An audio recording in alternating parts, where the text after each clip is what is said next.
読み直しているで読み直しているだけがで読み直しているで読み直しているで読み直しているで読み直しているで読み直しているエキスしたいとで読み直しているで読み直しているだけがで読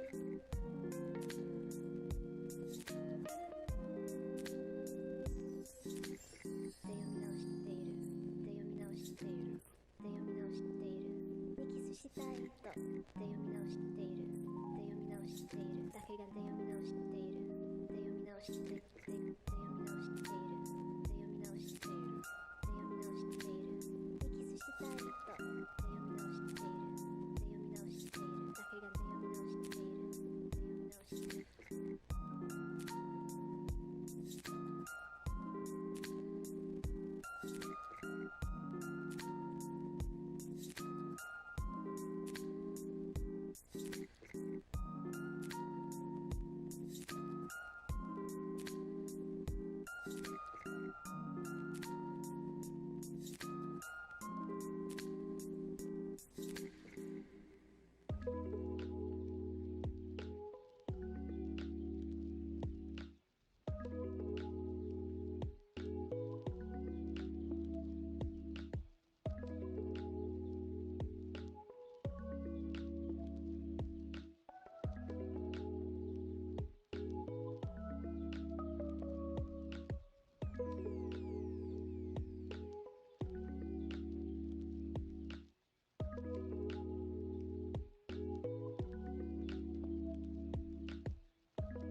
Okay, we're doing this. We're live. Good morning. Whoa, good morning. Yeah, I like this green light. And half of the room is orange. Our lights are busted. The LED lights are busted. But that's okay. Good morning. Welcome to another episode of Caden's podcast, aka Book Club, aka the blog, aka the vent. Oh man, I'm spoiling the book in the video. Put it in is in the camera. Bummer. I'm not going to talk about it. I'm going to say good morning and welcome to the podcast. It is January 31st, 8:11 a.m. Spent 10 minutes getting ready, getting dressed, and making coffee. I think I sound congested, but I don't feel congested. I was at the gym this morning and I felt great. Actually, it was really hard. I was really tired, and I was like, maybe I'll just do 4 rounds instead of 6. And then I said that I was a pussy, so I did 6. And I'm really tired. And then I was on the treadmill, and I said 10 minutes, and then halfway through I said 5 minutes is enough. And then I said, you're a pussy. And so I did 10 minutes. And that's how my life usually goes. I usually want to do half of what I'm doing. And anyway, sound a little congested. Yeah. First time viewer from Wasatch. Yeah, I think I know who you are, but I don't know who you are. But welcome to the podcast. I don't know. I don't feel congested, but I guess I sound a little congested, huh? But I also haven't said any. I've been awake for 3 hours, but I haven't said anything yet. So, I go to the gym and just don't talk to anybody. So I never would have known. Still want to run up those vocal cords. If you don't already know, the podcast is live on Twitch, Facebook, and Instagram. No, it's not live on Instagram, but it's live on YouTube.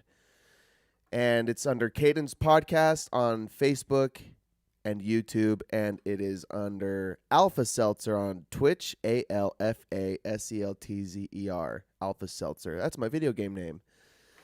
So I have it streaming to those on Mondays. Again, 8 a.m. Mountain Standard Time. And if you want to join Wasatch in the chat, you can come hang out and give your comments on my congestion or on the book that we're reading, or we can have a conversation. Monday mornings, we're up at 5. I think I was up around 5:30. Well, I was up at 5, but I was just laying there till 5:30.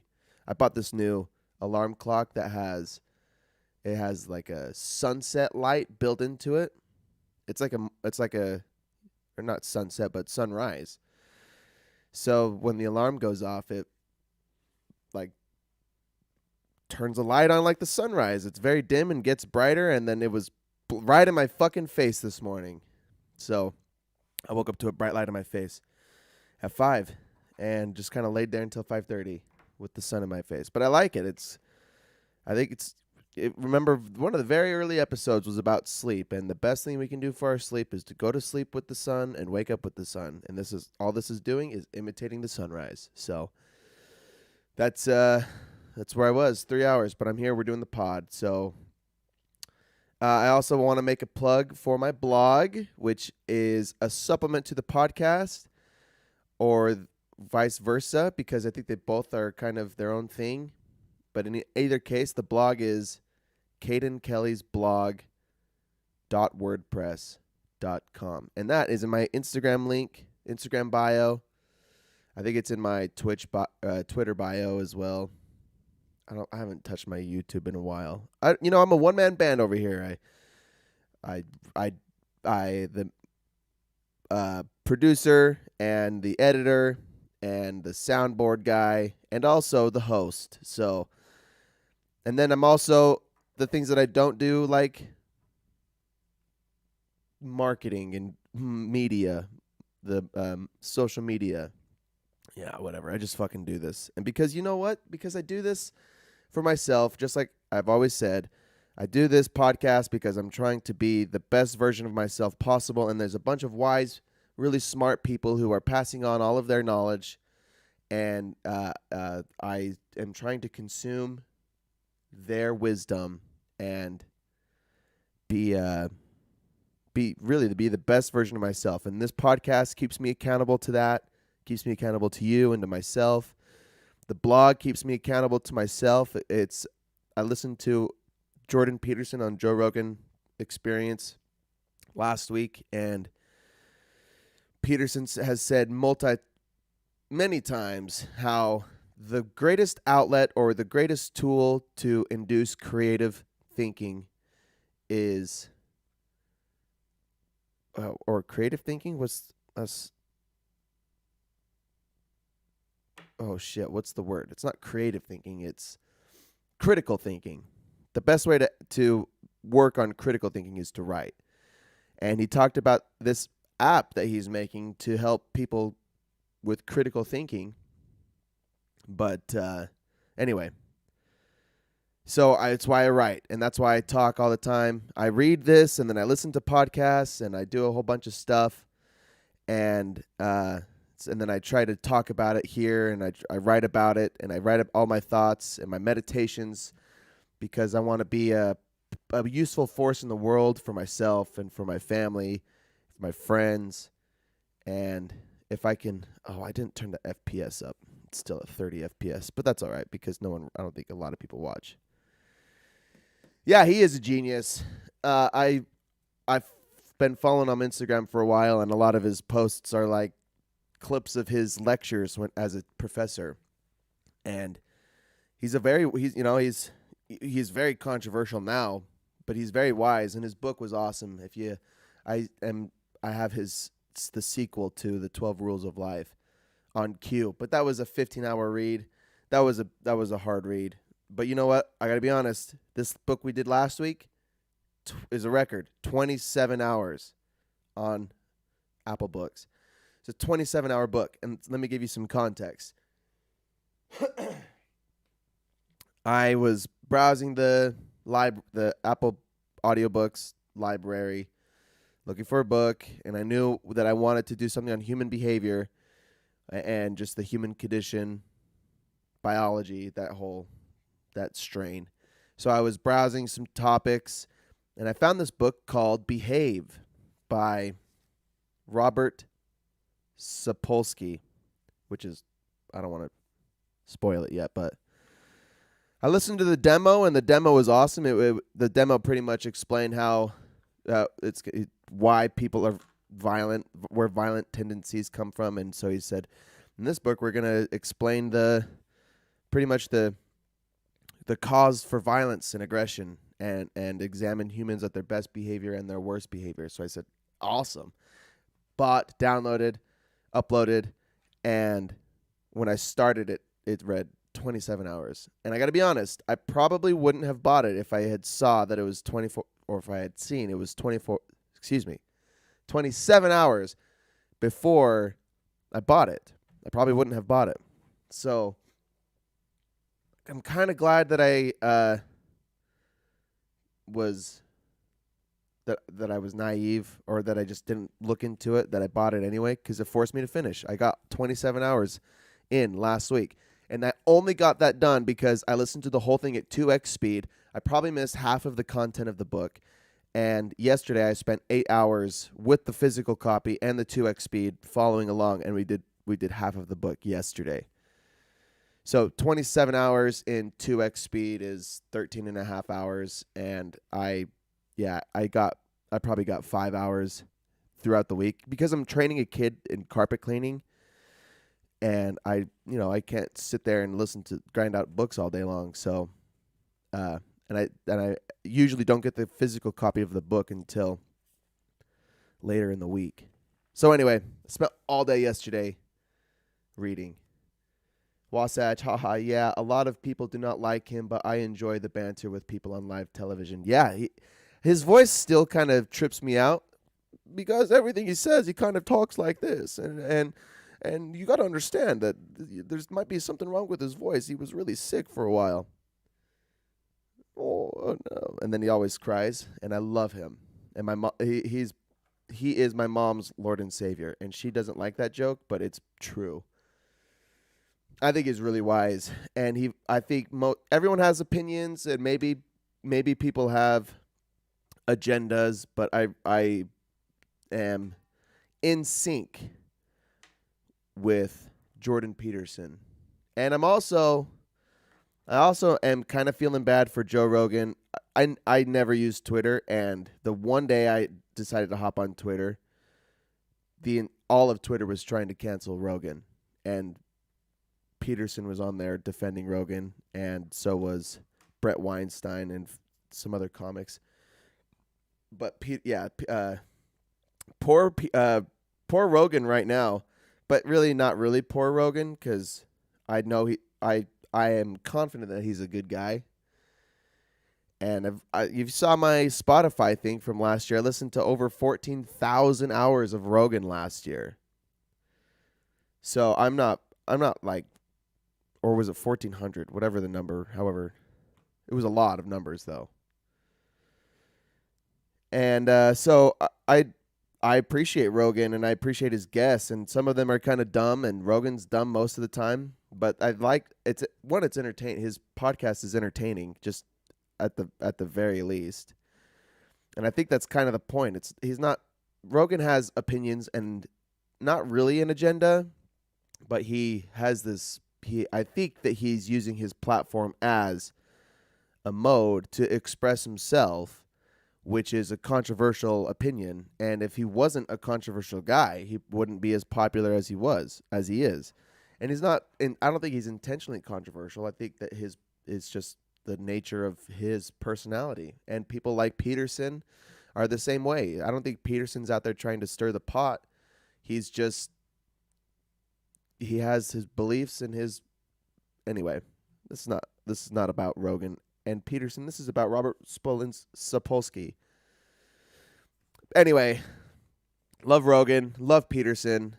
They're very wise guys. This book was insane to read, though. So we're going to move on from them and move on to this. Let me tell you about Robert Sapolsky. See, I never found a bio of him in here. Let me see if I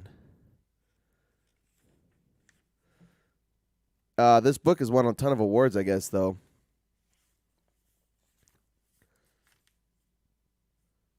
There's not a... Oh, maybe it's right here. Yeah, winner of the LA Times Book Prize. I think it was published in 2017. I got to find all this crap. Yeah, 2017. One of the Washington Post's 10 best books of the year. Robert M. Sapolsky's book is one of them. Oh, that's not a bio. I want a bio. Let me see if I can find a quick one on the internet, because he's a really wise guy. He's a wise guy. Robert Sapolsky. Credentials. He's currently a professor of biology, a professor of neurology and neurological sciences, and by courtesy, neurosurgery at Stanford. That's from Wikipedia. I could go through a whole bunch of... Yeah, he's a professor right now in a whole bunch of places. He kind of looks like a hippie. Never seen his face. He kind of looks like... what's his name? But the Between Two Ferns guy? What's his name? Zach Galifianakis. He kind of looks like Zach Galifianakis. Actually, he looks exactly like Zach Galifianakis. So imagine Zach Galifianakis writing a book about biology. That's pretty much how this went. He's a really funny dude. He incorporated a ton of humor and pop culture references in his book, but it was insanely intricate, complex. So let's start talking about it. It was a 27-hour read. I took pretty good notes. I know I missed a ton of good content, so we're just going to talk about what I got, and that's how every podcast is. And this might take 2 hours, but I'm going to try to go quick. So just got a lot of notes, and most of my notes come from the end. But the book's not broken into parts. There's 17 chapters, and the way he broke it down was explaining. let me just go through them. So the chapters go from explaining behavior from a neurological perspective to all the way down to culture and influences, societal influences. Let me get some coffee. Hey, good morning, everyone. It's time to get some Joe.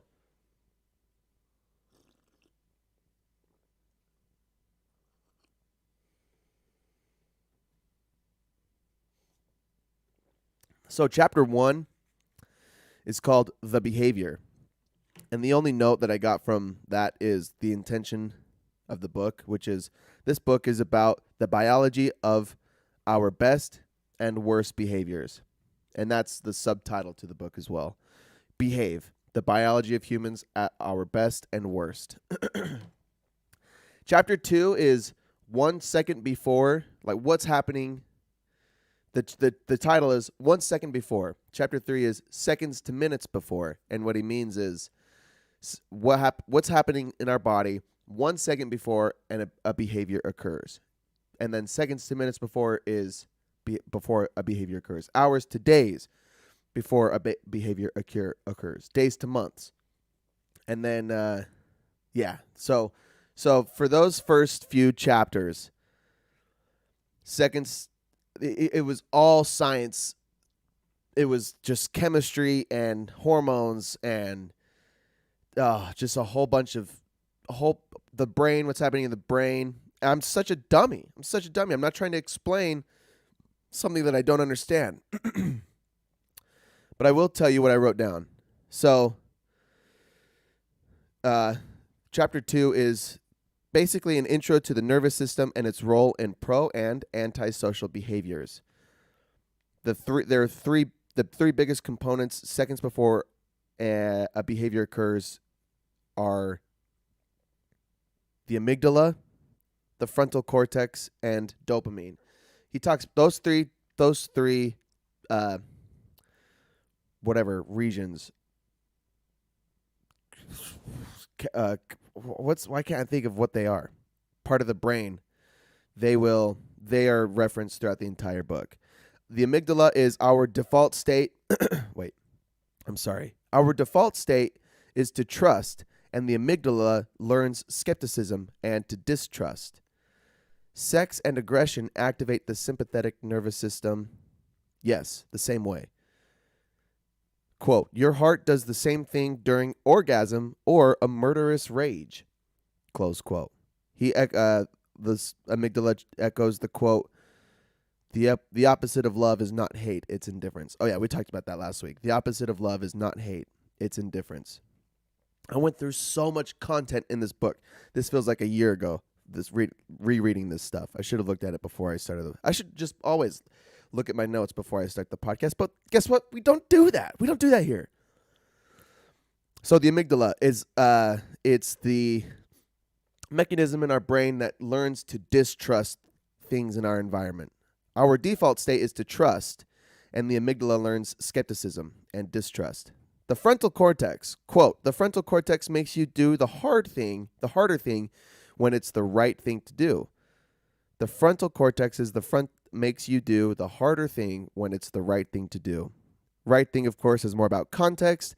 Being an actor in a play is lying, but so is Santa Claus, and so is tax fraud. So, yeah, right. The right thing, telling the truth, being honest, the ability to portray those behaviors comes from the frontal cortex. It doesn't fully develop until your mid-20s, which is wild. I just hit my mid-20s, baby. I just barely developed my frontal cortex. That's a weird thought. The frontal cortex makes you do the harder thing when it's the right thing to do. Dopamine, as we talked about last week, we read an entire book about dopamine. Dopamine is designed so that repeating an event or experience will never be as satisfying as the first time. That's how it's intended. Quote, we invent pleasures more intense than anything offered in the natural world. Close quote. New quote. The more we consume, the hungrier we get. Close quote.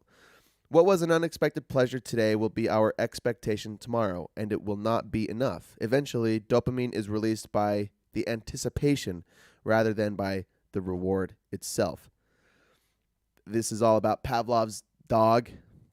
Is it Pavlov's dog? The one that salivates when he hears the bell because he's been conditioned. That's dopamine. And we talked about dopamine last week, and I don't want to go too crazy. I don't want to get into that a ton, but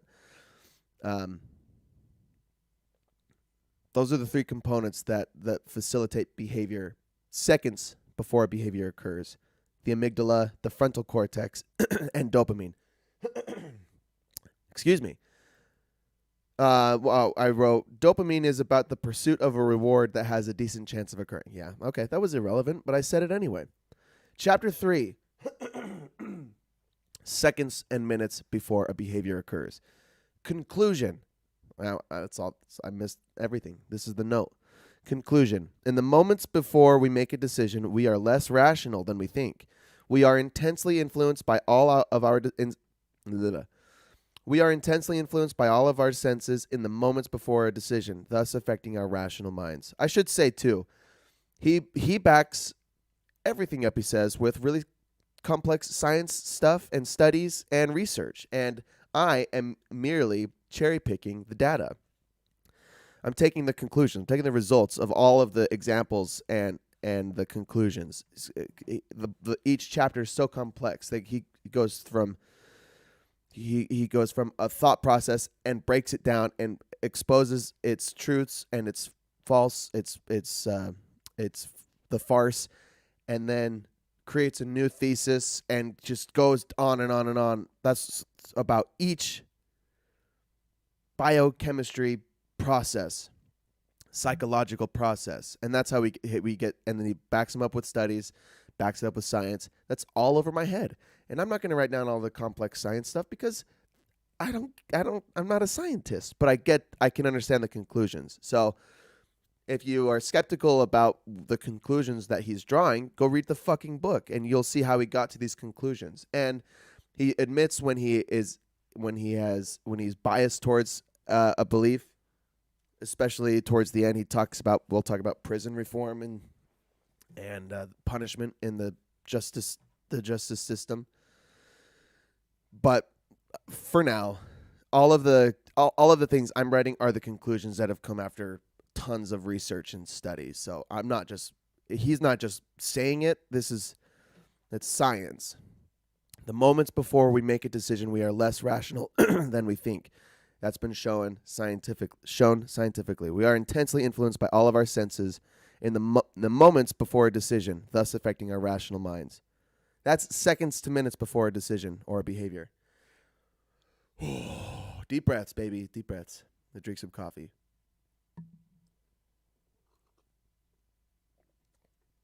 Let's build a little.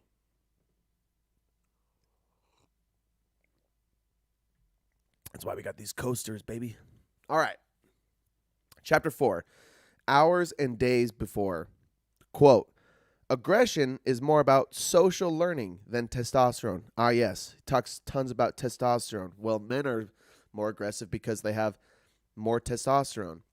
Well, if I remember right, testosterone is actually has been shown to make men also more mild and timid.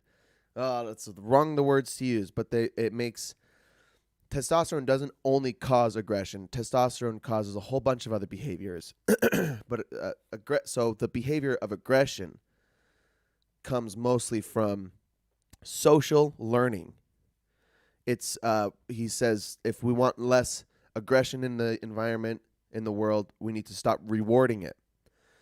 In our world riddled with male violence, the problem isn't that testosterone increases the chances of aggression. The problem is the frequency of which we reward aggression. That's a quote from Sapolsky. In our world riddled with male violence, the problem isn't that testosterone increases the chance of aggression. The problem is the frequency of which I said that wrong. Of which we reward aggression. So it's all, again, it's conditioning. It's dopamine. It's punishment and reward to a behavior. We're not being men aren't aggressive because of testosterone. They're aggressive because throughout generations they've been rewarded for aggression. You think about all the did you watch Vikings? Again, I've talked about Vikings, the History Channel one-hit wonder, Vikings, and they just all the conquests and the wars, the pillaging, the raping that the men did, it came with rewards. You were rewarded for ransacking and conquering other towns, and that's just been human history. That's just been modern history, our recent history. And it's not because, it's just the reward of aggression induces aggression. All right. We pay for short-term stress. Oh, what I mean is we like stress. He talks about stress in a lot of different contexts, and sustained stress impairs our risk assessment, but short-term stress like scary movies and roller coasters are exciting because of the unpredictable factor. We like, when sustained stress is really bad for us emotionally and mentally, psychologically, but short bursts of stress are exhilarating. All right. Yeah, that's all I got to say. That's chapter 4. Chapter 5. Days to months before. Excuse me. Basically, that the brain is able to undergo changes over time. That's the only note I took. I told you, I fucking cruised and probably missed I know I missed a lot of meat to the book. Basically, that the brain is able to undergo changes over time, days to months before a behavior occurs. Chapter 6, Adolescence. This is the first chapter first chapter of 2 for development. Adolescents take more risks and suck at risk assessment and seek novelty. Rejection as an adolescent hurts more than as an adult. Yeah, that's why kids, they want to fit in. Oh, baby, I was there. Kids want to fit in so badly. They want to find their place in this world. Adolescents don't have the same self-regulation or judgment abilities as adults. Again, and this goes back to the frontal cortex. And there are several different regions of the frontal cortex, like the prefrontal cortex and the DLPFC. There's tons of different regions. That I don't even know what the DLPFC is, but I know that he talked about the DLPFC so many times in the book. That's why I remember it. But there's so many different regions of the frontal cortex that influence different behaviors. But again, the frontal cortex makes you do the harder thing when it's the right thing to do. And you know what? I'm going to just for shits and giggles, I'm going to Google function of the frontal cortex. And from the ajp.psychiatryonline.org, top hit result says, in particular, the frontal cortex is especially important for planning appropriate behavioral responses to external and internal stimuli. It functions in close association with other regions of the brain that make up the cerebral system specifically designed for individual mental tasks. Okay, the part that's bold, it says, important for planning appropriate behavioral responses to external and internal stimuli. It helps us make the right decision. Planning appropriate behavioral responses to external and internal stimuli. All right. And again, that doesn't develop until your mid-20s. So for adolescents, they don't make rational decisions because they're not because they're selfish and arrogant, because they're mentally not able to. It's kind of interesting how he draws those correlations, or at least paints the contrast, how there is we'll talk about free will at the end, our ability to make decisions, but it all is influenced by our biology. And that's why kids aren't punished for certain crimes. Again, this is all stuff that comes at the end of the book, because their brains aren't developed to help them make correct decisions. So they're growing up and trying to find their place in the world, and their ability to communicate is growing quicker than their ability to make rational decisions. and when they're in the world and interacting with other people their age and with adults, they are they're just, and I'm just reflecting on how it felt to be 15. And you just feel like the world is out to get you. Everything sucks. I had my own bout of issues with friends and bullying, and yeah, man, you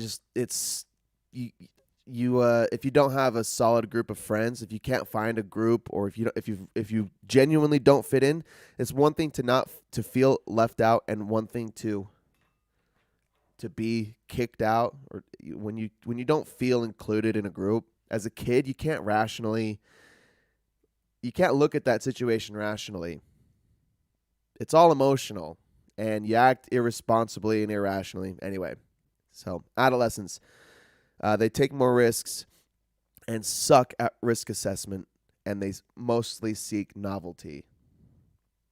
And by novelty, it's mostly, whoops, not that one. Novelty is mostly like pleasures, as I understand it, but the dictionary on my Apple phone, whoops, just closed it. The quality of being new, original, or unusual, a small and inexpensive toy or ornament. Yeah, I thought, okay, so novelty, the first definition is the quality of being new, original, or unusual. Okay, that's cool. So I haven't looked at it that way. It's I guess it's just, yeah, the spontaneity and the freshness of doing something. I guess that's why kids are like looking for fads. I mean, remember how many kids were trying to do new and just to be unique in school? That's why I wore fucking leather gloves to high school, man. I would walk around around the hallways in high school wearing leather gloves because I was trying to just be an individual. Oh, it was so embarrassing now in retrospect. I was depressed because anyway, just growing up sucks. But it's because we can't make rational decisions. Our frontal cortex is not fully developed for 10 more years. Deep breaths. Here's some more coffee. All right, chapter 7, back to the crib, back to the womb. Watching violent media like video games, movies, or music videos increases a child's aggressive tendencies who are naturally aggressive and has less impact on milder kids. Yeah, for those of you who think that violent video games makes you more aggressive, the truth is, and again, go read the book, look at the science. I'm speaking only the conclusions.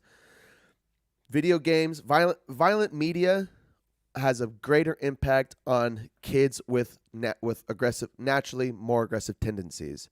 But for those who are naturally milder or have less aggressive tendencies, violent media has less impact on them. Not all kids are affected the same by the same shit. Not all kids are affected by violent media, but some are.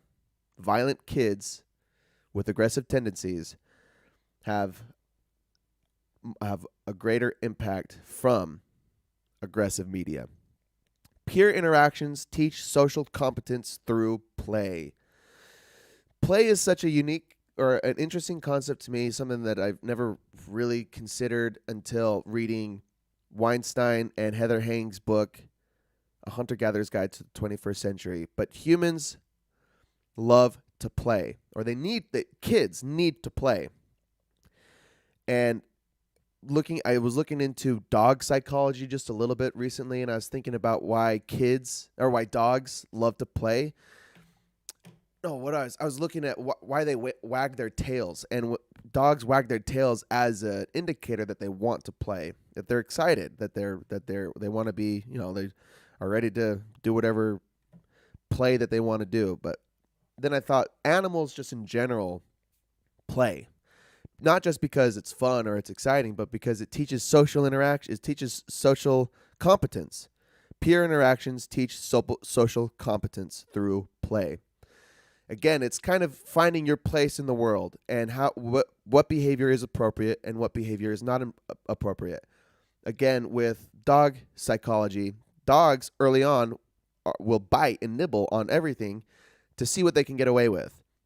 And when they are nibbling on their mom or they're nibbling on whatever, if you're a good trainer, if they're nibbling on you, so they'll nibble too hard. Sometimes dogs will bite really hard and it'll hurt, and it causes a reaction because no, and then maybe you slap them or maybe you scold them, or a mother dog will snarl at them, but it teaches that dog that kind of play is inappropriate. It was too aggressive. You're being too aggressive. And if you don't allow dogs to socialize with other dogs, they'll never learn that social competence. And they'll be aggressive or they'll be too passive and they'll be awkward. And the same thing happens with kids. If you don't let kids play, then they'll never find their place in the world. They'll never know what's socially acceptable and what's not. And it's all kind of conditioning. And I'm going to talk about, and Jordan Peterson said in a post or from something a while ago that the best thing you can do for a kid is let them do risky things safely, or do what did he say? Do dangerous things safely, challenging things. I can't remember. I can't remember. It was a good quote. But sheltering your kids from going out into the world and trying things is one of the worst things you can do for their psychology and for their social competence. So I wish I remembered the quote exactly, but it's the same point. You need to allow your kids, as they're developing, to learn social competence and to teach them that they're not, that there's, we'll talk about hierarchies later too. All right. Yeah, I don't need to drag on too long. There's so much content in this fucking book. The last thought from this chapter is the opposite of play is not work, it's depression. The opposite of play is not work, it's depression. Play is going out and interacting with other people and learning your place in the world, quote unquote. And work is similar, and you can enjoy work. It's interacting with other people. And the opposite of play is not work, it's depression. Wasatch, so they already have a predisposition to be aggressive. That's super interesting. Yeah. And I don't know, he probably talked about it and I probably missed why some people have a predisposition to be aggressive. It doesn't come directly from testosterone. Maybe I think it might be, it's just got to be a behavior that a person, he talks about some behavioral, not disabilities, but diseases. Like if you get a tumor that presses too hard on your amygdala, it causes violent tendencies. Yeah, with the video game thing. Yeah. He talked about there was a guy that grew up to be a nice guy, and he was abused as a kid, and later on murdered his wife and his mom, and then it was it was in like the 60s or 50s, and then shot kids at a school, and then killed himself, and he left a note that says, "I don't know what's encouraging these behaviors. I'm not violent. Please look into this." And they found out he had a tumor growing on his pushing against his amygdala, and that causes super aggressive tendencies. So he talked about how the chemistry in our brain is influenced by these kind of factors. But I imagine, and as well, the fact that he was abused as a kid as well. Anyway, I don't know why kids have a predisposition to be aggressive, but the note that I took, because for whatever reason, this is what I caught, is the violent media has more impact on kids with a predisposition to be aggressive than kids who are naturally more calm. So, yeah, that's I wish I could tell you why some kids have a predisposition to be aggressive, but yes. It is very interesting. I know 27 hours, I probably wouldn't have downloaded this book if I had known how long it was. But I'm glad I did, because it's right up the alley of what I'm interested in. It's just it took so much time to get through it. All right, let's keep going. Thanks for the comment, Wasatch. Chapter 8, back to when you were a fertilized egg. Environment regulates genes. Example, alcoholics' behavior has more to do with environment than genes. This is like nature versus nurture. Both play a part. Some context too. At the very beginning of the book, there is no one cause for any behavior. It's always multifactorial, and there are always several things to consider. So he says everything that he talks about, all of these stats, all of these conclusions come from pretty much an average of a conglomerate of examples and studies. So nature versus nurture, I think the consensus is both play a role, but nature plays a bigger role than nurture. Nurture plays a big nurture is environment. Nurture plays a bigger role than nature. The environment that we grow up in influences our behaviors at all levels. So, regardless of our predispositions, our environment will enhance a behavior or diminish another behavior, regardless of whatever tendencies we already have. So, and he talks about, anyway, I think that's an irrelevant comment. But you did it and finished, and that is dope. Yeah, bro. I did it. I fucking did it. I finished the book. I kicked my ass. Thanks, man. So, yeah. Environment regulates genes. We'll talk more about genes later. It gets interesting. Chapter 9. Centuries to millennia before. High-density living is not synonymous with aggression. Gossip is the weapon of norm enforcement. These are two different ideas. High-density living is not synonymous with aggression. So eventually humans moved from their hunter-gatherer small groups into the agricultural revolution happened. They moved into towns and cities. But the result was high-density living is not synonymous with aggression. And the gossip, it's another form of social competency and regulation. It's not, humans have always gossiped, and I've talked about gossip before. It's a way that humans, again, they learn their place in the world. They learn about others and their behavior, who you can trust, who you can't trust, and then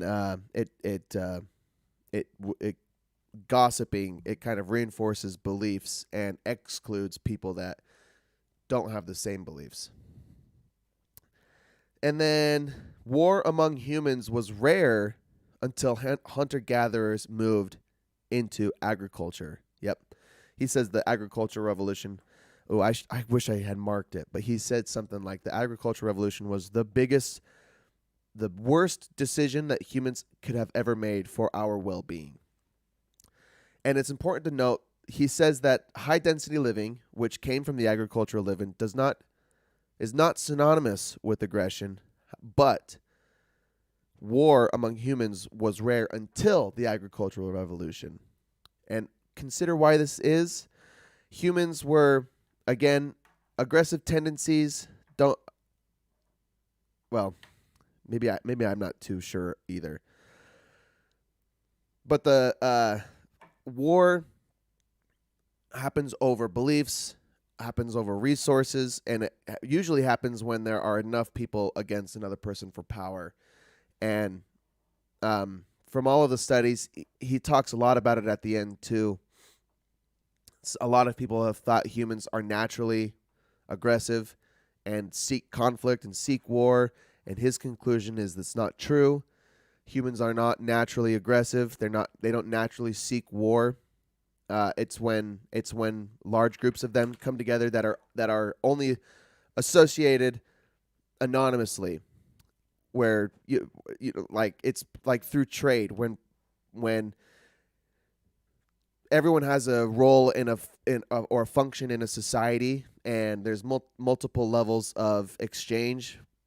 Like the farmer grows the crops and sells to the baker, and the baker sells the bread to the government, and the government gives the bread to the poor or just to the people, and maybe the farmer trades with the blacksmith, and there's just a whole bunch of.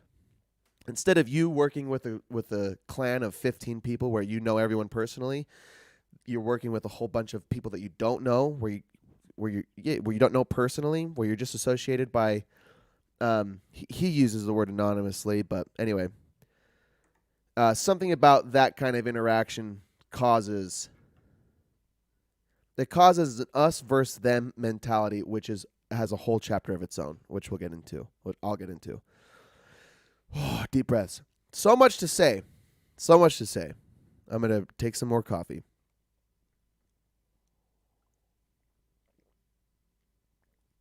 All right. So yeah, that's chapter 9. And if you don't remember, if you want to learn more about hunter-gatherer, our relationship with hunter-gatherers, go listen to the podcast and then go read the book, 21st Century, A Hunter-Gatherer's Guide to the 21st Century by Brett Weinstein and Heather Hang. So good. It was so good. And then go read Sapiens by Yuval Noah Harari. That's an even more deep dive on the entire history of humans. And I'll be reading his sequel, Homo Deus, at some point.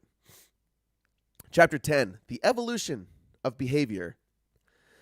Animals don't behave for the good of the species. They behave to maximize the copy of their genes passed on to the next generation. Did you hear that? Because it's huge. Animals don't behave for the good of the species. They behave to maximize the copy of their genes passed on to the next generation. It's all about sex. It's always been about sex.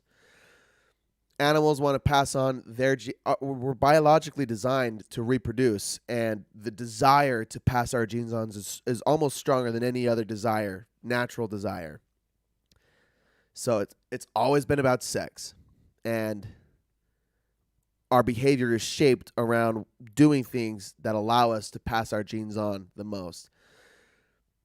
And that makes sense. That every species wants to survive. A species' desire is to survive.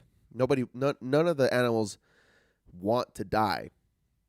We're the only animal that can conceptualize our existence and therefore conceptualize our non-existence.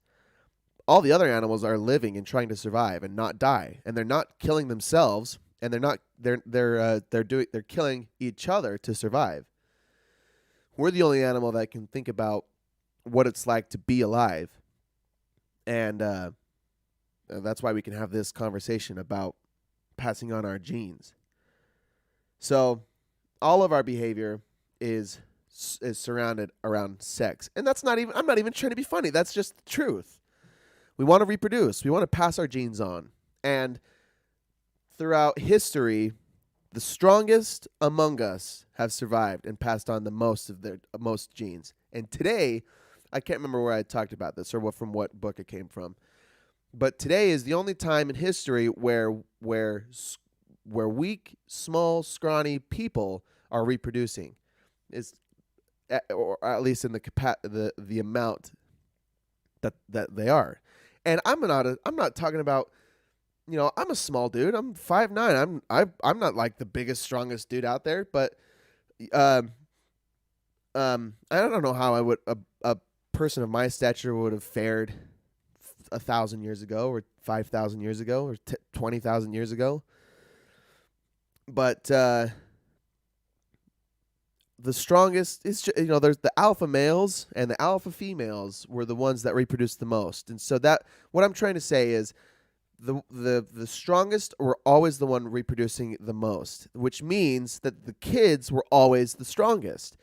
We're also biologically designed to be attractive to health and strength and stature and longevity. We're not attracted to sick and frail people naturally. It's a biological thing. It's not just because ugly people are ugly. It's because we recognize is disformity a word, or just disformed people in their face, in their body. We recognize bad health. I think I shared that my girlfriend's family, my girlfriend's brother had a dog that just passed away, who was old and had tumors everywhere and was really sick. And so that's my girlfriend's brother's dog. And there's another brother who had a dog who was a young and lively pup, and was just like is the cutest thing you've ever seen, and lively and fun. But every time she saw this old sick dog, she would get super aggressive and at the dog. And I think because dogs can't think about their own existence, they're biologically tuned to recognize sickness and weakness and push them out of the pack, push them away. And yeah, it made the old sick dog really sad. It made all of us sad because we loved the old dog. But it's a biological thing, and humans do the same thing. Whether we are aware of it or not, we're judging others by their health and by their stature, by their strength, by their capacity, their power. Now we live in a world where you don't have to be the biggest and the strongest and the most aggressive to be successful. Again, aggression has always been rewarded throughout history. So aggressive tendencies tend to stick out. But now some of the most successful people are the engineers and the smart people that sit behind the computers and never see sunlight and are just whatever. They're smaller, they're frail. It's just whatever. You get the point. You get the point I'm trying to say. So we live in a completely different world than our biology is designed for. We're designed to recognize strength, and men see healthy women, and are attracted to them. It's not just a fat ass that you're attracted to. It's like health. It shows that this person, she's healthy. But then if you see a fat lady, you're like, ugh, because it's a biological thing. Maybe there's something wrong where she's not able to, like, something wrong with her metabolism, or a super skinny lady. It sounds so sexist, but it happens it happens in both sexes. We're just judging each other all the time. That's the point I'm trying to make. Now I'm going to keep going before I get canceled like Joe Rogan. Okay, yeah, behavior has more to do with environment than causes. I'll read the main point again. Animals don't behave for the good of the species. They behave to maximize the copy of their genes passed on to the next generation. Deep breaths. Chapter 11, us versus them. This is like the whole rest of the book. Us versus them. Animals have tendency to favor in-group over out-group. We stereotype and categorize people by race, gender, culture, etc. People are happier being categorized as us rather than them. Think about, and this has to do with the strangers that you interact with the farmer interacts with the blacksmith. You can interact with strangers in a civilized manner, but you wouldn't sacrifice your life for the blacksmith. You would probably give your life for your family or close friends, your in group, but you don't sacrifice much for your out group. Like, I live next to a bunch of people that I don't know, and I wouldn't sacrifice my well-being for them, and they wouldn't sacrifice their well-being for me. Not even well-being, though. I should say their life for me. And I don't blame them, because it's another stereotype that or another biological factor that all humans have.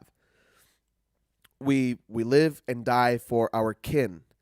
And he says at some point that kin is relative. Our friends and our family are relative, or they're subjective to whoever we accept as our in-group. And basically our in-group are the most important people in our lives. And our out-group, the out-group people are the thems. In-group is us, out-group is them. And I'll say it again. Animals have tendency to favor in-groups over out-groups. We stereotype and categorize people by race, gender, culture, etc. And people are happier being categorized as us rather than them. Chapter 12, Hierarchy, Obedience, and Resistance. In many animal species, I think this is where I finally got the book because I got tons of notes from here. Yeah, cool. This will be good. In many animal species, obtaining high rank is about having sharp teeth and good fighting skills. Maintaining high rank is about social intelligence and impulse control. And again, those skills, making good decisions, comes from your frontal cortex, making the harder decision when it's the right thing to do. And it doesn't develop until you're 25. Humans, like most animals, are adept at recognizing status differences. Why is social look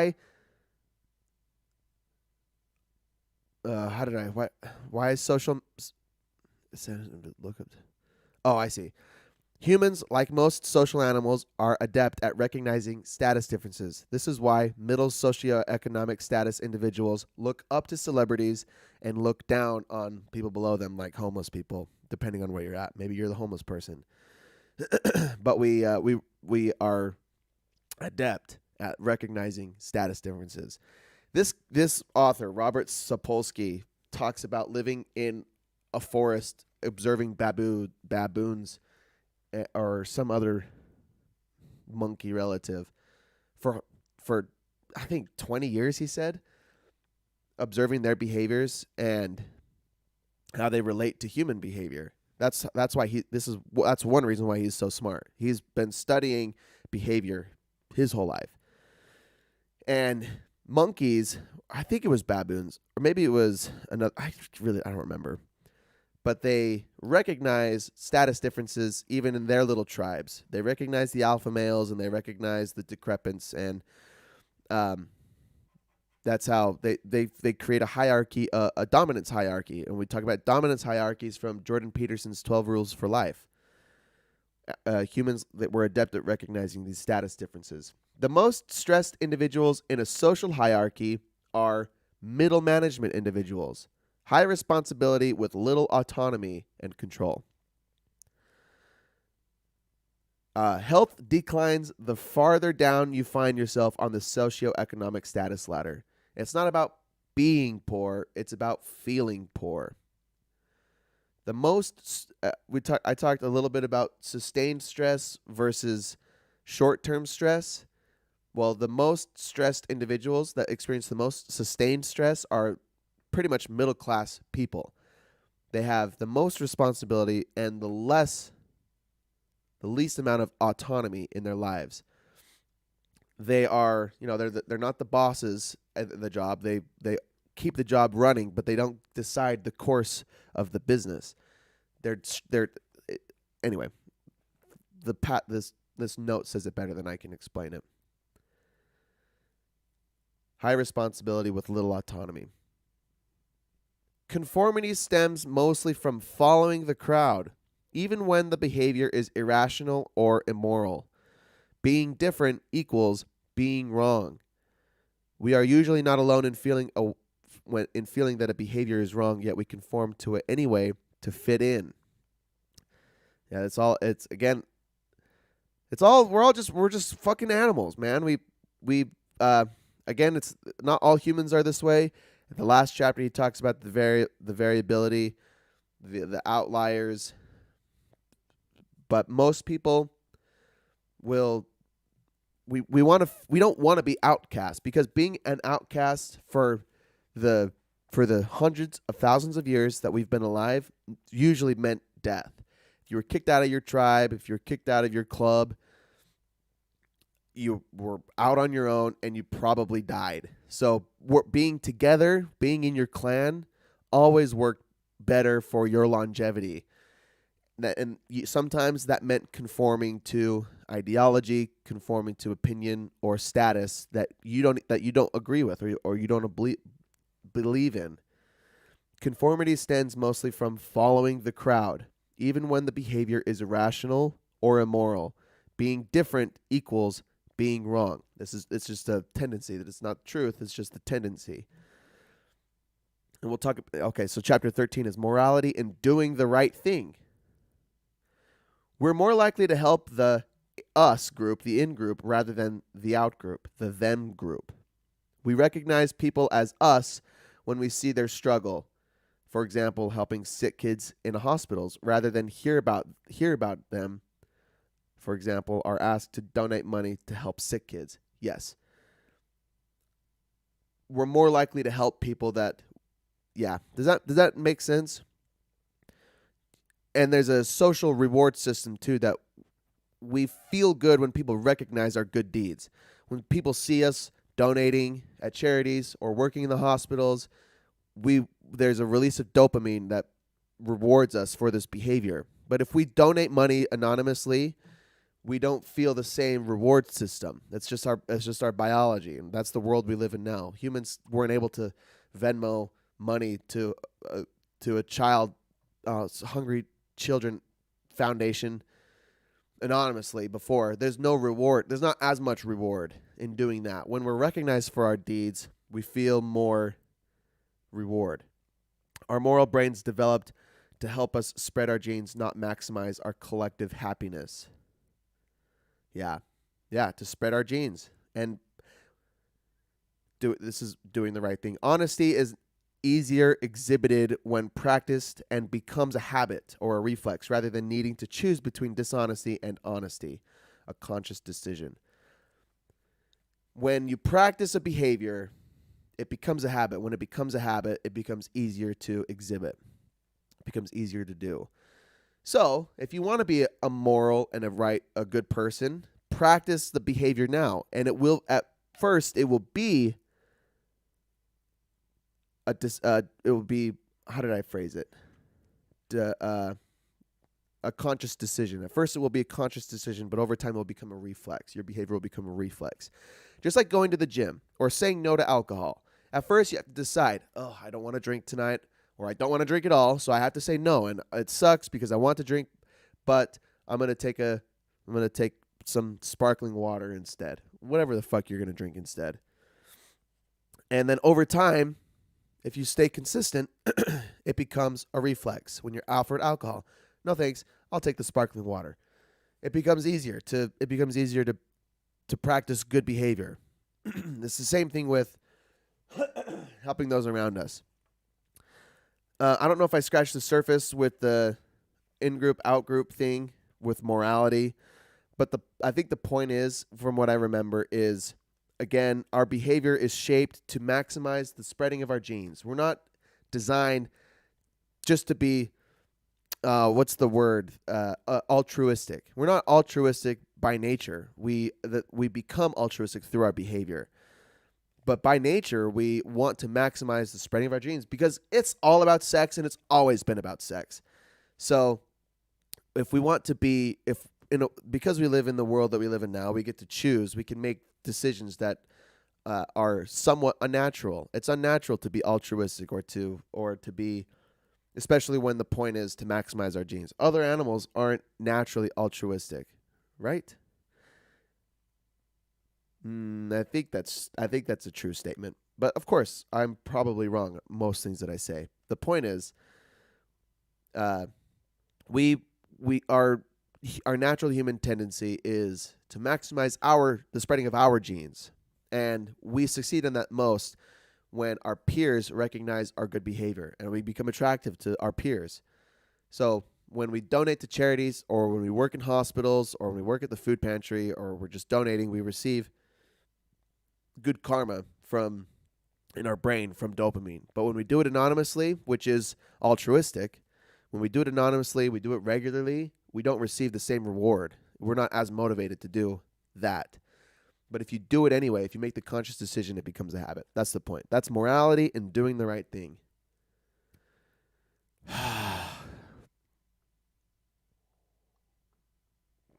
So much meat, baby. Let's keep going. Chapter 14. Feeling, understanding, alleviating someone else's pain. Empathic people, quote, act compassionately towards one individual because of a globalized sense of wishing good things for the world, close quote, rather than literally feeling what that person is feeling, being detached from someone's pain and still effectively helping. This echoes chapter 10. Doing good has intrinsic and social rewards, but is deeply rooted in our biological desire to maximize the reproduction of our genes. How many times do I have to say it? Dopamine is released. Here's the point. Dopamine is released most when your charity goes noticed and is voluntary versus unnoticed and involuntary, like taxes. We don't get a hard-on from paying taxes because it's anonymous and it's involuntary. But dopamine is released most when your charity or your donation is noticed and is voluntary. And it feels better. It feels way better. And there's a lot of reward to it. And that's the fucking point of all of this. This chapter talks a lot about mirror neurons and how they're probably a myth because there's not much science to back up. I'm just going off the cuff here. Mirror neurons are our ability to recognize someone else's pain. I'm sorry. Is to recognize someone's pain and then to feel it ourselves. And he says that's probably not true because we have this inclination to help people of our own species, but it's not because we're naturally altruistic. It's because we want social status, higher social status, and we want to spread our genes. That's the science. That's his science. That's the point. That's feeling, understanding, and alleviating someone else's pain. 3 more chapters, baby. Can you hang in there? Chapter 15, metaphors we kill by. I made one note. We confuse the literal with the metaphorical, create symbols, idols, gods, nations, and ideologies, and will sometimes kill others rather than disrespect these sacred things. We want to fit in and echo. Oh yeah, we want to fit in, and this echoes messages from previous chapters. The more people get together, the harder it is to maintain order, and a natural thing that humans have done over time when there's large amounts of humans is to create a standard of belief, something everyone can rely on collectively. And for the United States, that has been God, under one nation under God. And that's how America originally was unified. And over time, I've heard a lot of debate on the just like the liberals. The liberals are atheists, and the conservatives believe in God, and that's why the God is with the conservatives. But it happens in all other cultures as well. It's happened in the Middle East with Muslims, and I think that's the only real example that I can think of. But it happens. So we create idols, gods, symbols, and nations to unify us. Nations is an interesting point for me. I've thought in the past how illogical that seems because nations aren't real. We believe that they're real. We agree that they're real so that they work together. But that naturally creates an in-group, out-group bias. And people of one nation they tend to help themselves, but then this is why wars happen. They'll either take over other countries or they'll neglect other countries for their own well-being. And my business really has no impact on anything that's happening in Germany or in India or in Australia. It doesn't have any impact. And their decisions don't have any impact on me, as far as I know. But the fact is, we're all just people. We're all just fucking people. And now there's 7 billion of us. There used to just be a few 100,000, and over a lot of years, now there's 7 billion people. And how are 7 billion people going to cooperate? Well, we all got to agree on some things. We all agree that there is money, that money is valuable, and that we can exchange it for goods and services. And that we agree that water is valuable, and we agree that food is valuable. We agree that electricity and the internet is valuable. But those are different values than money even. Money's not even real either. Our nations aren't real. What's real is food and water and shelter. And now kind of the internet. The level of impact the internet has on all of our lives is as far reaching almost as water and food, I think. I think the internet is kind of just because of how our lives have intertwined with the internet. It's almost become a basic human right. Anyway, the point is, we all have to agree to something. So we agree that money is valuable. So we can use that to exchange our human rights like internet and food and water and healthcare and the things that go into food, water, healthcare, internet. You see what I'm saying?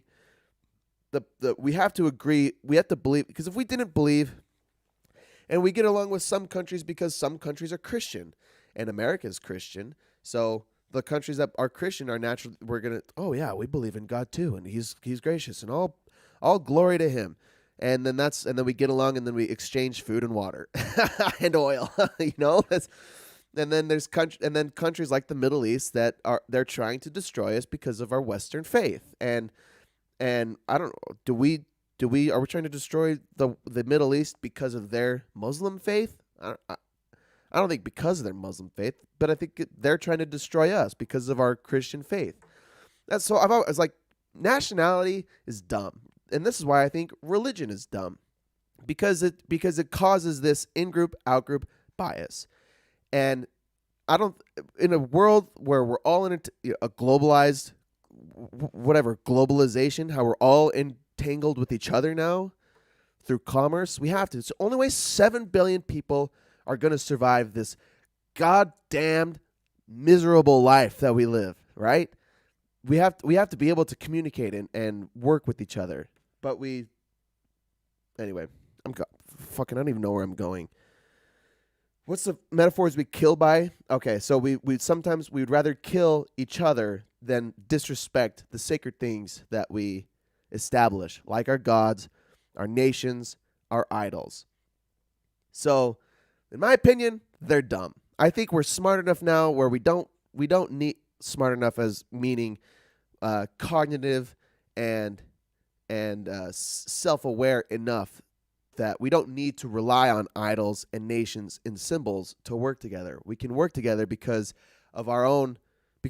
the sake of the fucking planet. We gotta work together for the sake of the fucking planet. This is all about global warming, climate change, and eventually we'll run out of fossil fuels for energy. We use the internet now. We use electricity, but those things, all resources will expire eventually. I don't know. I don't fucking know. Metaphors we kill by. We'd rather kill each other than disrespect our sacred idols. We want to fit in, and this message echoes that of previous chapters. Our in-group, out-group biases. That's chapter 15. Chapter 16. Biology, the criminal justice system, and free will. How does our free will interact with biological influences? Oh, I have to read this. Okay, I'm glad I wrote this down. 587. Okay. This is a quick summary of everything from the book. Here's how I've always pictured mitigated free will.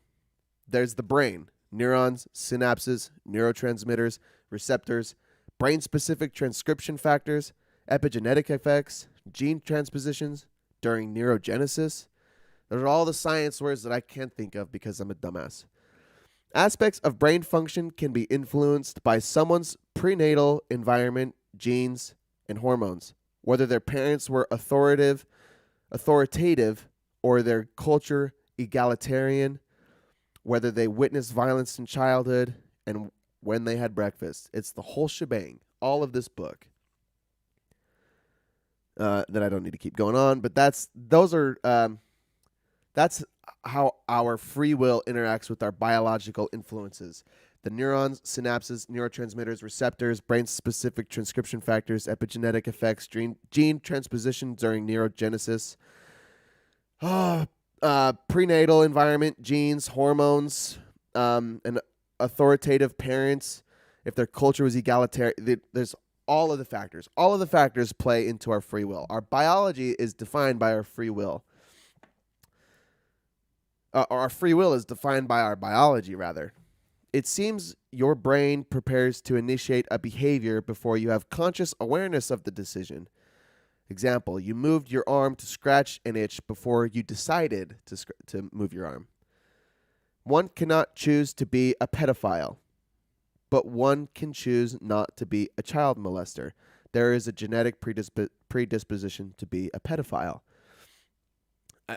Again, I think the point is, like, the aggressive tendency. There's also predisposition for a ton of other behaviors like pedophilia. But just like you can choose not to kill people if you have an aggressive tendency, you can choose not to be a child molester if you have a pedophile tendency.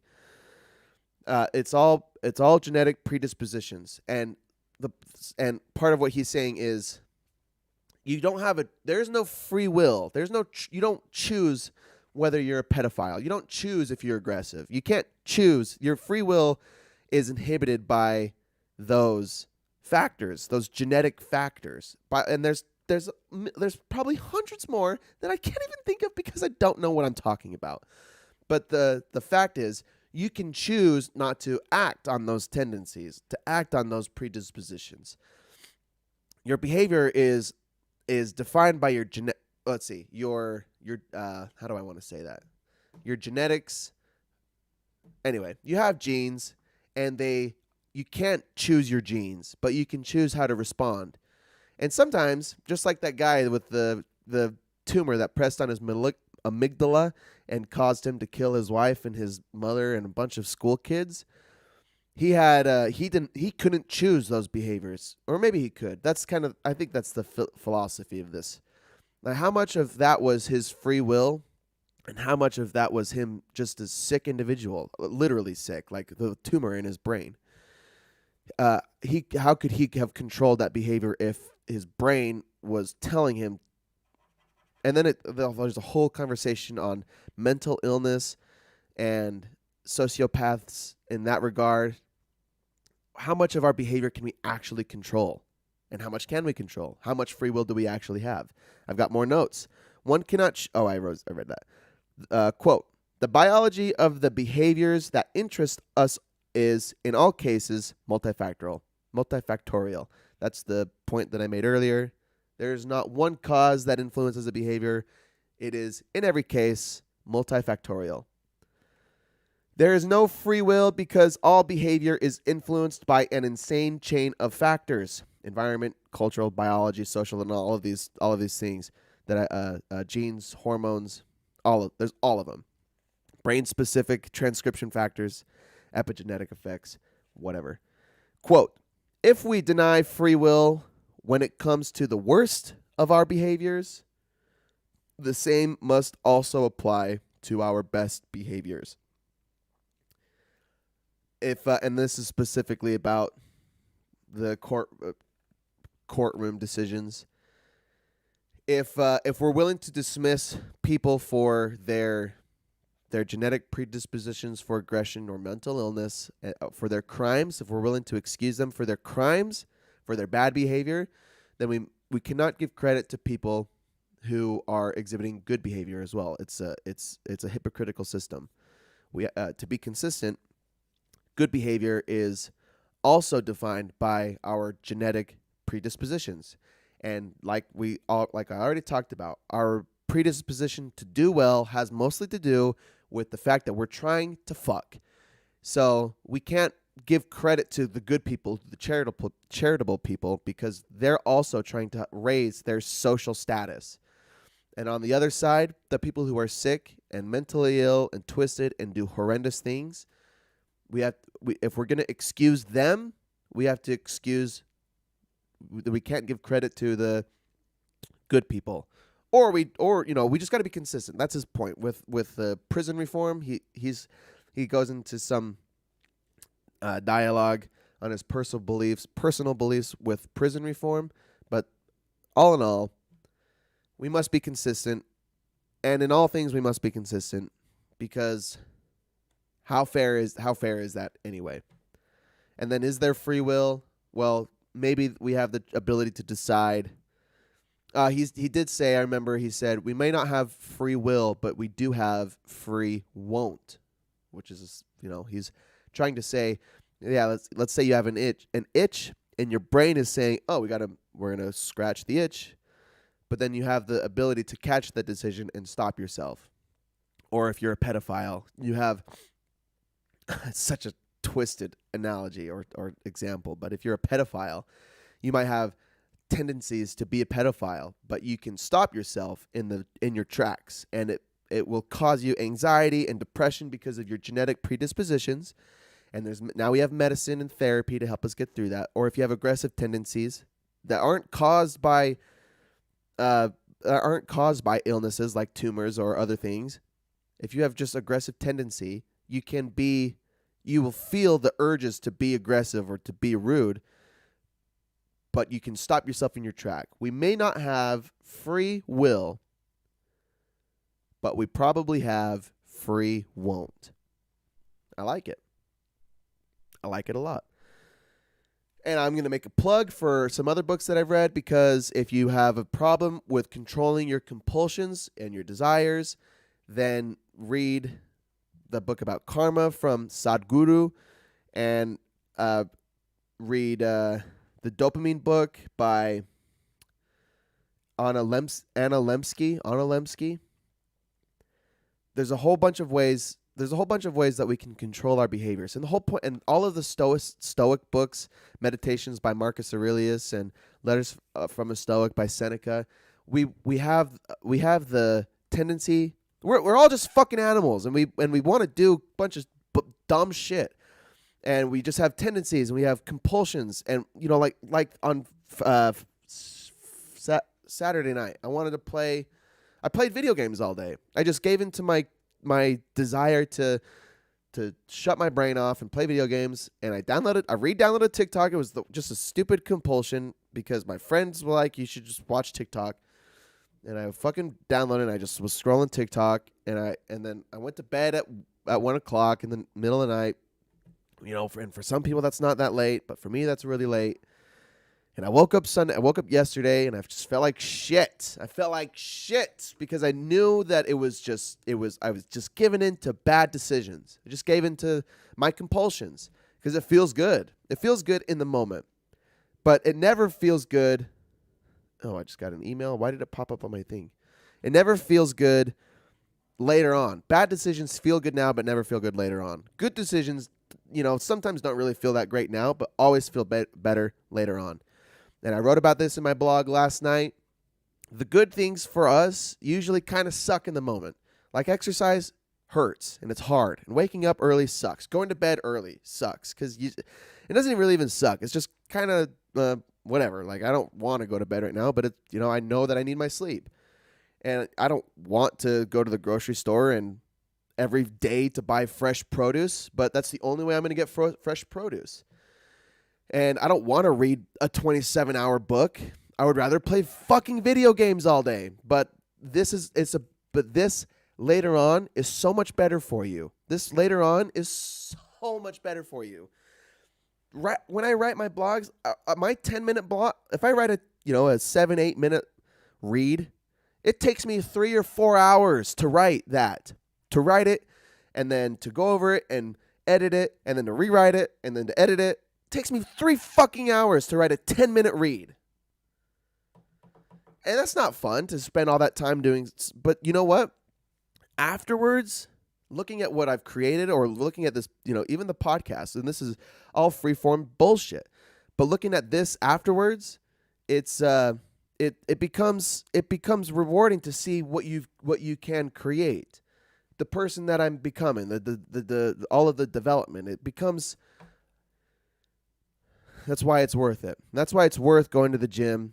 That's why it's worth waking up early, going to bed early, and not giving into your compulsions. There's tons of literature on controlling your compulsions, your compulsive desires, your compulsiveness. I don't even know if it's compulsive desires. It's compulsiveness and your desires. Tons of literature. Go listen to my other podcasts and then go read their books. That's chapter 16. I got one more chapter and I'm done. I know I'm 26 minutes over, but this was a really long book. So here's the last of it. Chapter 17, War and Peace. Religions comfort those with anxiety, but sharpen the lines between us and them. This whole last chapter is all of the factors that go into. Okay.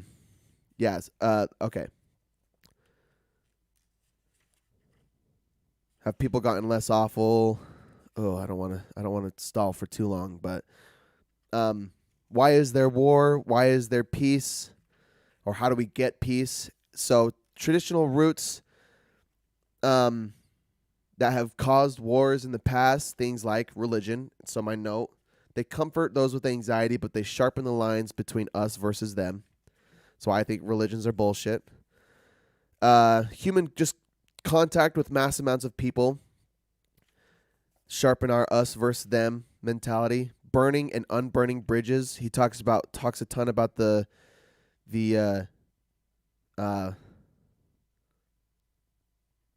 genocide. What genocide was it? Oh shit, that's disrespectful. I don't remember. Rwanda genocide. Tons about the Rwanda genocide. Burning and unburning bridges. And the Rwanda genocide, from his elaboration, sounds like just a mass distinction between us versus them. Let's see. Cooperation poses. Yeah, there's challenges with cooperation. The way we view punishment in the world, how we choose our partners. These are all things that cause problems. Recognizing our irrationalities, our incompetence at and aversion to killing. Okay, and then the possibilities, how we establish peace. He says if there can be people who study, it's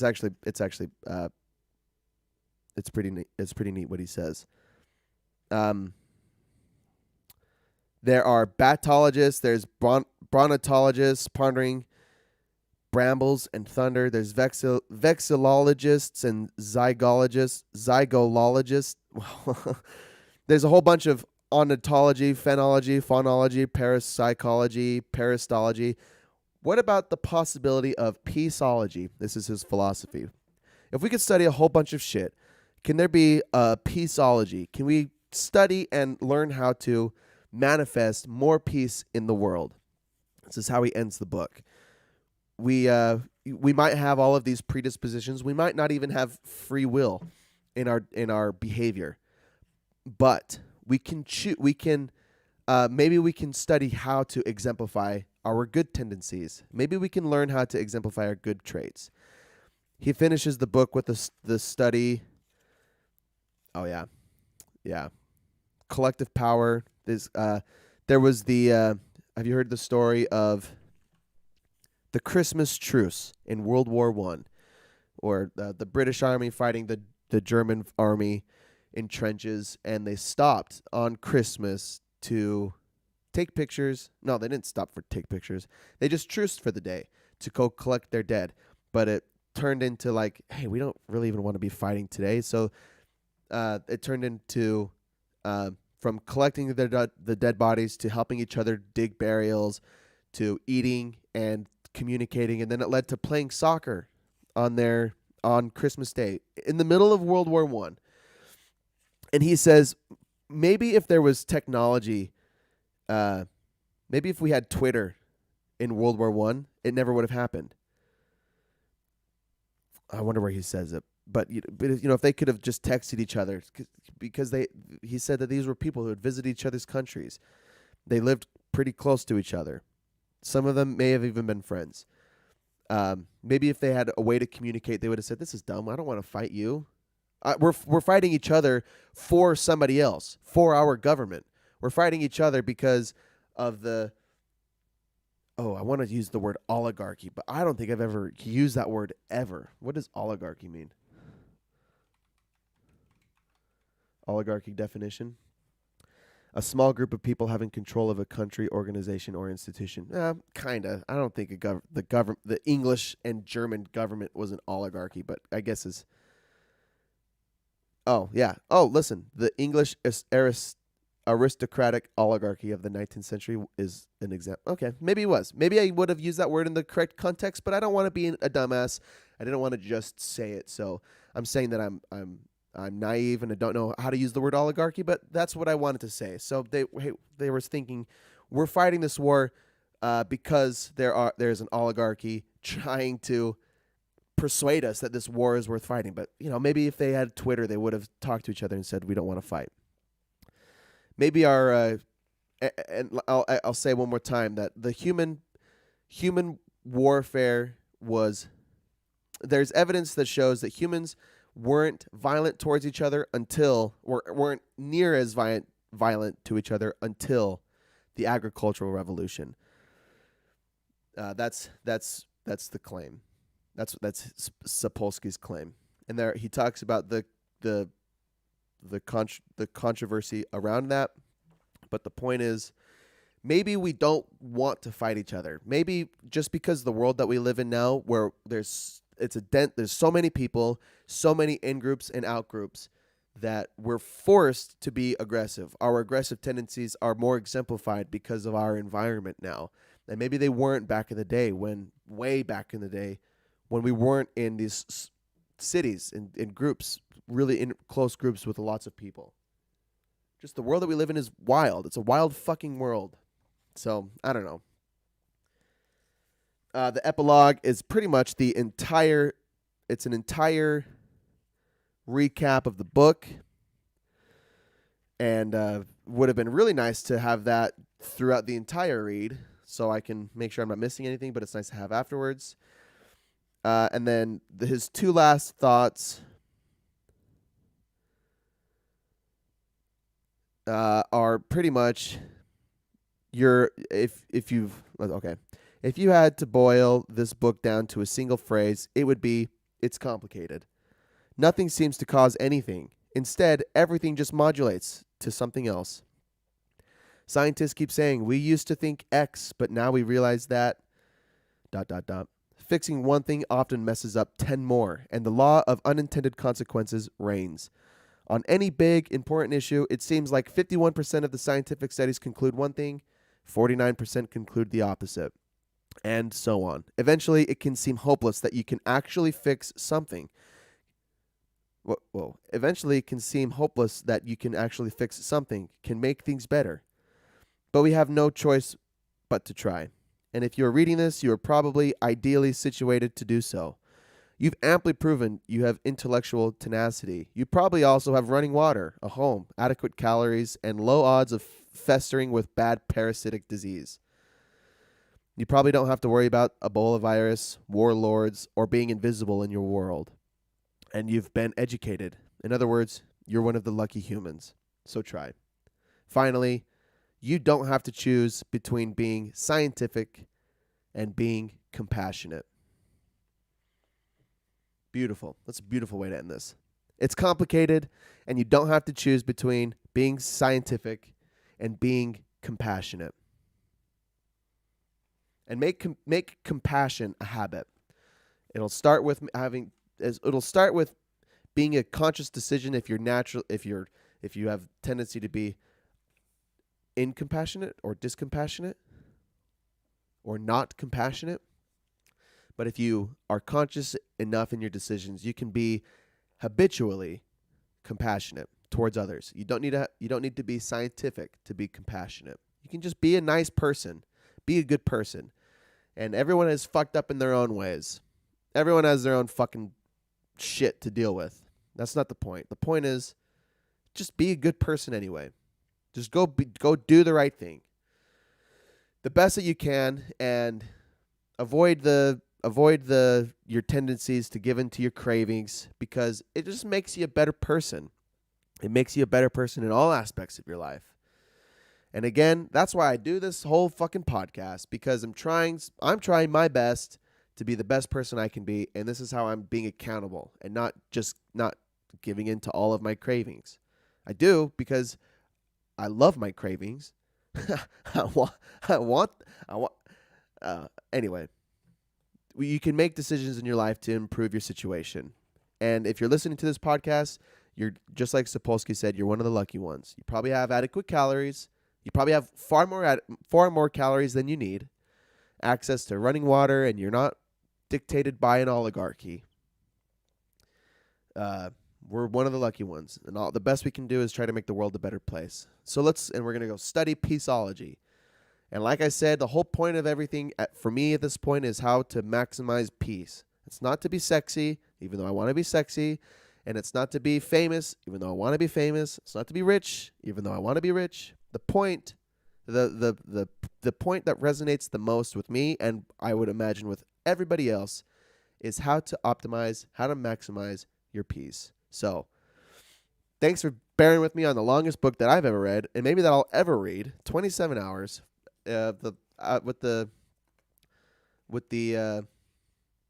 epilogue, 675 pages of pretty fine print.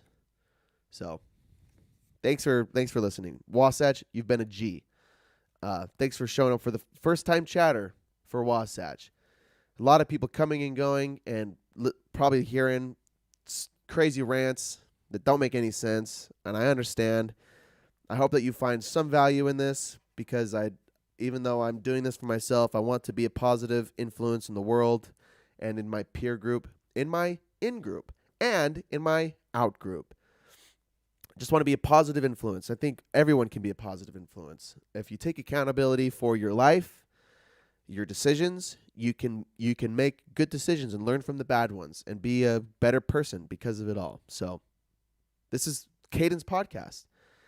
Go do something challenging this week and write it down or tweet about it or take a picture on Instagram, and you will feel that neglecting your compulsive behaviors kind of sucks in the moment, because you want to do something that feels good, that satisfies a craving, and you will realize by exercising discipline and delayed gratification, you will find more peace, more reward from exhibiting virtues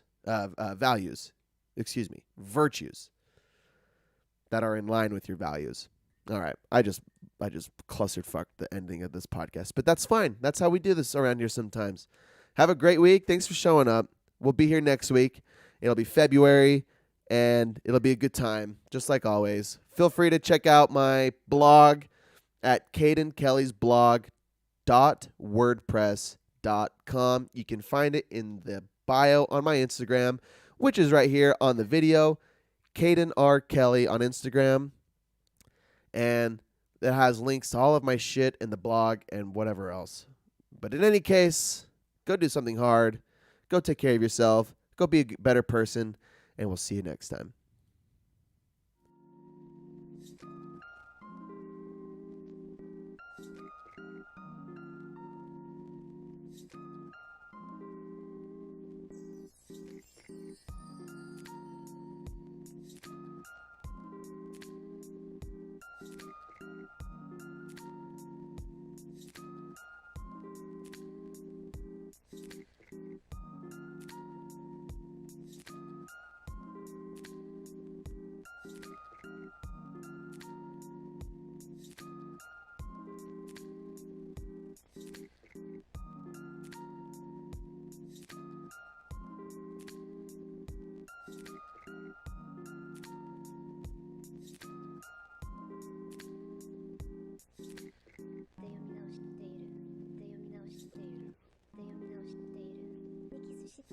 読み直しているで読み直しているだけがで読み直しているで読み直して